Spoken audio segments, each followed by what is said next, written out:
Sawatara kegiatan mahasiswa di Prodi Pendidikan Bahasa Sunda anu patali jeung pangajaran, panalungtikan, oge praktek lapangan dina perkuliahan.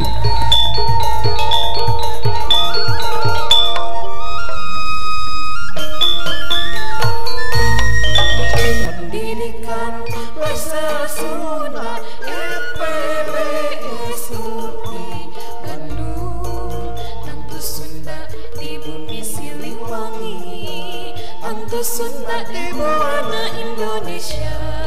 Hiliwir angin ngulinkeun pucuk campur